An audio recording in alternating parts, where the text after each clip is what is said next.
Hi, everyone. Welcome to our interview series with creatives, creative writers, helping other creatives, other creative writers. I'm your co-host, Beth Barani, with my co-host, Gala Rust. And a little bit about me, I'm an award-winning science fiction and fantasy novelist, also an author of nonfiction books, and I'm a book coach who helps writers and other creative writers who want to build their businesses, profitable, sustainable businesses, serving other creatives so they can share their expertise with confidence while making a living doing what they love. So happy to have you here with us, Matty. And we'll hear from you in a moment. But Gala, go ahead and introduce yourself so everyone can get to know who you are. Hi, so happy to be here and being the co-host. And I'm Gala Ras.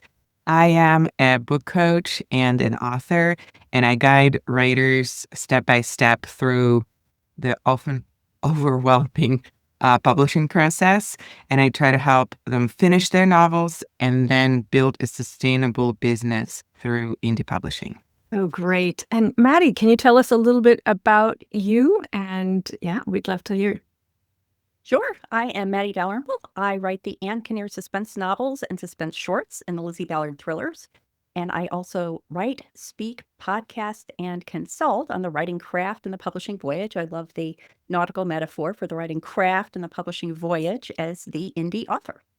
Oh, so wonderful. So wonderful. I'm really glad to have you here so we can help other people who maybe want to start their own business, helping writers like you have. I'll kick us off with our first question about starting out. So there you are, you're a novelist, you write these fabulous mysteries. What inspired you to begin offering services and support to writers? I offer two services. One is called Chart Your Course, appropriately enough, and that is related more generally to the publishing world, helping people chart their course, pick their desired destination, and chart their course appropriately to reach it. Make sure people's actions and the steps they're taking are aligned with what they want to reach.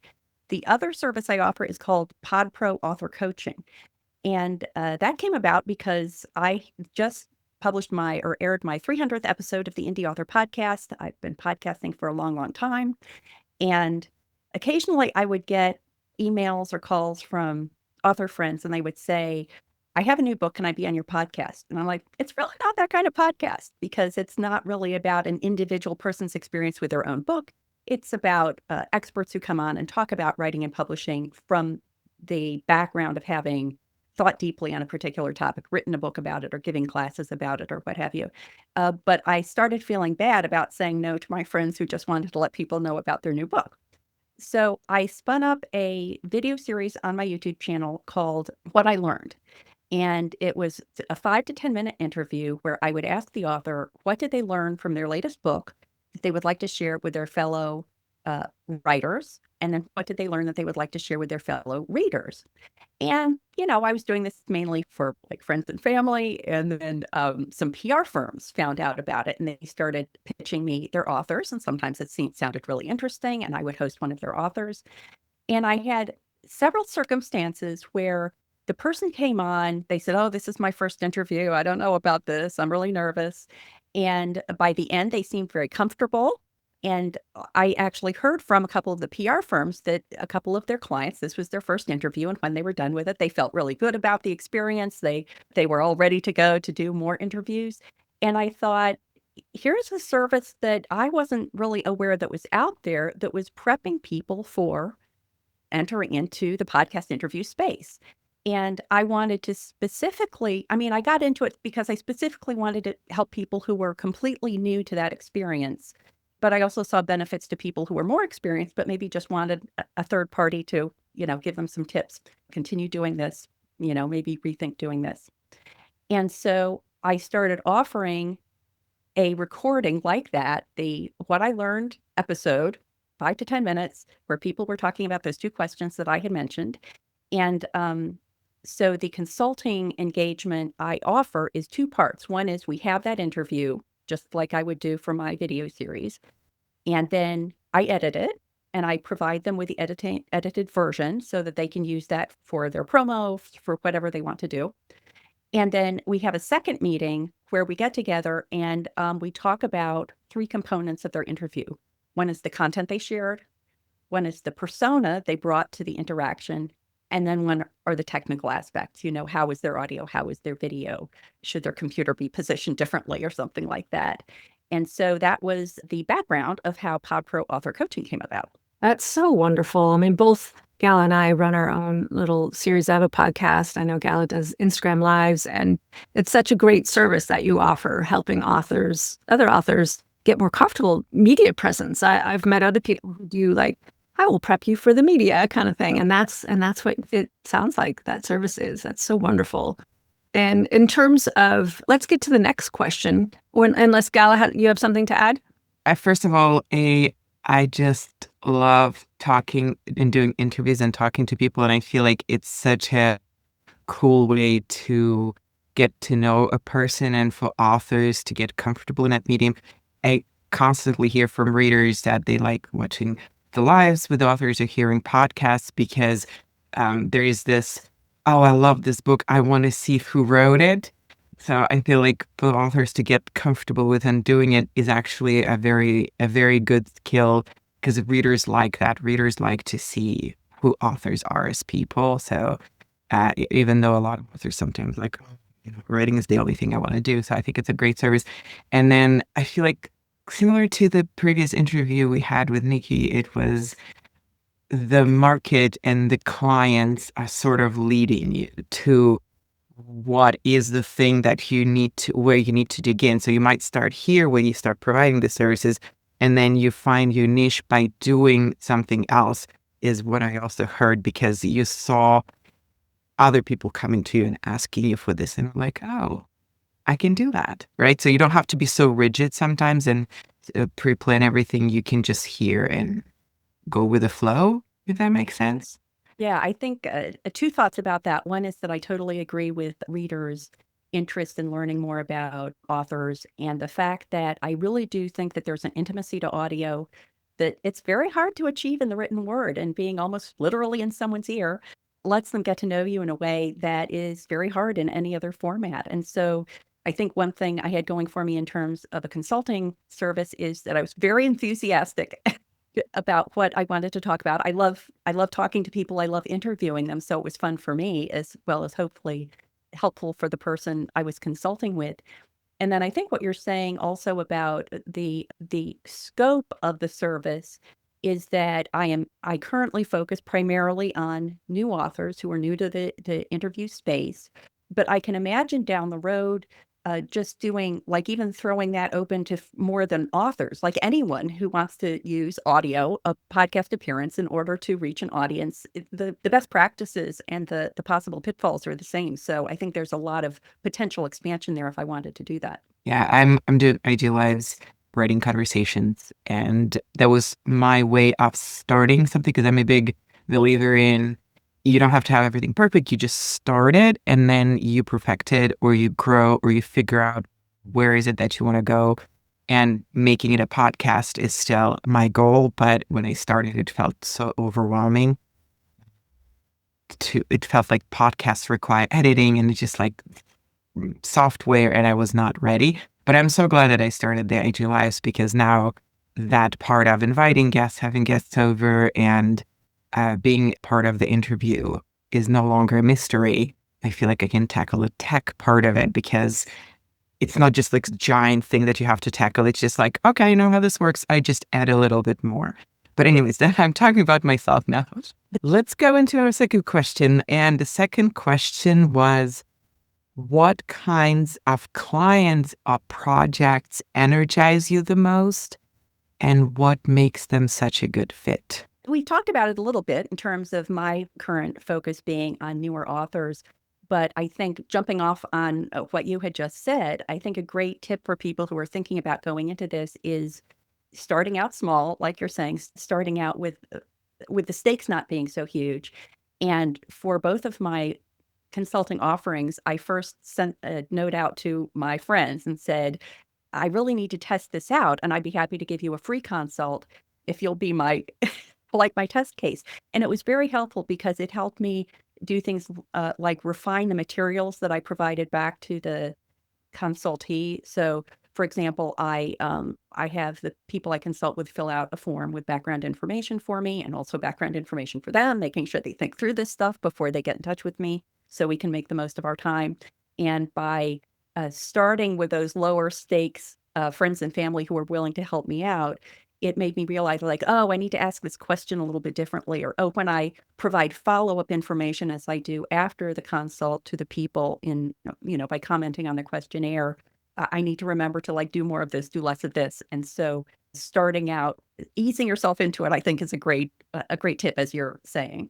That's really great because that speaks to our next question, which is a mindset question. And I love this because I spend a lot of time thinking about this.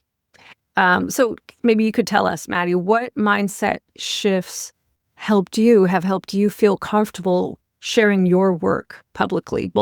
I'd be curious, both from the fiction side as well as a creative person serving other creative people. Specific to my consulting and engagements, I felt very comfortable offering advice and services related to podcasting because I've done lots of podcasts. I've hosted lots of podcasts. I've guested on lots of podcasts. So I have that perspective from both sides of the fence. I've written 2 books about podcasting. I have a book called The Indy Author's Guide to Podcasting for Authors, which is from the host side. I just co-authored a book with Mark Leslie Lefebvre called The Podcast Guest Playbook, which is from the guest side. And so writing those books gave me a chance to think through really deeply the kinds of things that people would need to know in these spaces. Working through the Podcast Guest Playbook with Mark Lefebvre made me think of things from a guest perspective that I might not have thought about had I been writing that book just based on my own experiences. And so I just felt like I was developing a pool of knowledge that I could legitimately share with other people and that would provide value to them. And the other thing that I think was really helpful from the point of view of feeling comfortable offering services is that I have given a lot of talks on the topic of podcasting, and hearing the Q&As from the audience was also great for me to understand this is not just like me sitting behind my computer imagining what people might be wondering about, but having that opportunity to really hear what people's questions are, hear what their concerns are, chat with them after a talk and find out like what they found most helpful, what was confusing to them. And so all those things help put me in the mindset of feeling comfortable offering those services. And then the fact that I have used these approaches primarily as a podcast guest in order to get word out about my own fiction work also gave me a little bit broader base. So I could speak to people both who wanted to use podcasts as a way of getting word out about their nonfiction books and their fiction books, because I've done both of those things. So I think any of those experiences that make you feel more comfortable and grounded in your topic, then make it more comfortable to share that topic with other people. That's so wonderful. And it makes me really curious what got you into speaking and podcasting in the first place. Were you always a gregarious person? Were you always, to be a writer, we're often by ourselves, but you have this whole outward facing personality where you love being in conversation. Have you always been like this? Or, tell us a little bit about how you came into this. I love asking people questions. So that's the primary responsibility of a podcast host. The Indy Author Podcast started long ago. 2016, I think the first episode aired. And I was a member of the Brandywine Valley Writers Group, a writers group outside of Philadelphia. And there were people in that group who had very specific expertise. There was one who was very, very good at author readings. There was another person who published his book through kind of like a co-op of fellow authors. There was another one who was very experienced in outreach to local media. And I really wanted to talk to these people and find out more about what they had to offer. And so I ended up interviewing them, and then kind of as a courtesy, as a thank you for them spending the time to do that, I started putting them out as podcast episodes, primarily to benefit other people in that writers group. And so at first the podcast was very irregular. Like I would only put out an episode if I happened to have just talked to someone that had an interesting topic to discuss. And then when I left my corporate job in 2019, I went on a more regular schedule. In 2020, I went weekly. And so it's just been something, the networking aspect to me, the learning aspect has made it worth it to me to continue on through 300 episodes. That's so incredible. Congratulations. Thank you. And I just love that you love asking questions. It benefits all of us. And as someone who's also an inquisitive person and started off in blogging and interviewing people through the written form, but also was a journalist before even starting a fiction career, I love asking questions too. So it's so great to hear that you do that. And also, I just want to underscore for our listeners, like, what you have done is you are an experimentalist. We found this in our previous interview as well. Like, you're willing to go out there and do things and ask questions and try things and put it out there. And it's just such a beautiful example for people who are just starting out, who maybe are a little bit tentative. And I love, really, you started with your friends and your family and your circle. And there's definitely a theme, like start safe and then expand. Yeah, and I love that. I mean, I did something similar. And actually, when I started my business 19 years ago, I went to the local networking group and I started there because there wasn't much online stuff. And I was the only writing coach I knew. But I just started to learn how to do one-on-ones in person to get, in terms of spreading the word about my business and things like that. So it's also kind of a reminder to folks to start local. Go to your local community writing group, and every state has one, as far as I've been able to tell in my own research. I know California has the California Writers Club, which is fabulous, and also every genre has their group too. Yeah. So that's so wonderful. As we wrap up, just want to throw it back to you, Gal, if you have any last questions for Matty. Yeah, I kind of have a more an observation and maybe a question, but what I see as a pattern emerging, I'm going to be interested in kind of like looking through all of our interviews, is starting with either local or smaller community that you feel comfortable with, and then evolving. And as it's not perfect, like you said, you were not that very regular at the beginning, and then as things progress, as you see something working, you kind of double in on it. But then I also liked how you were talking about the books, right? Because as you write and as you do things, as you figure stuff out and as you gain that experience, you then afterwards can synthesize and provide either a book form or a course form based on the experience that you've had, because you had the experience and you can say, hey, this worked, this didn't work. This is how do not do this. I feel like people that I talk to feel like they have to know all of those answers when they begin. And I want to emphasize that it usually works the opposite way, right? You're going to look back and then you're going to be able to do this. But as you do things, you're still helpful. You're still going to help a lot of people, even if you're not perfect at the beginning. If you have any final thoughts on that, because I know we're gonna wrap up soon.